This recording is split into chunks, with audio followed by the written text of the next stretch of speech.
Largaron. Sale el señor camino a participante número 1 de Artícola. Se toma el troco de destacar número 3. Borrando de sueldo de técnico por el participante número 6. Rafa, vamos a ver todo hace cometido número 10. Manchina, los competidores comienza a frente de toda la luz en la lateral. La número 3 venía ventaja sobre la número 6. Que ahora torna rápidamente por la pista del número 10. Manchina, la cuarta ubicación del número 2. Win. En la quinta colocación se desempeña el participante número 9. Luis Alita, el competidor tanto como 17 metros. Al ser como 2 del número 10. Manchina, venía ventaja sobre el 3. Borrando tercera del número 9. Muy linda. Y está en la recta final.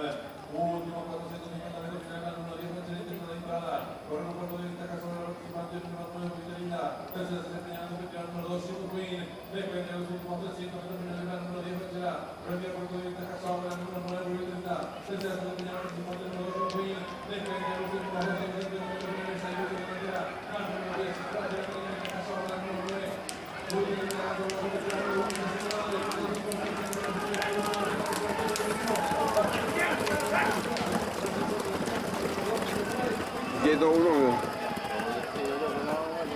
Yedo 1-9.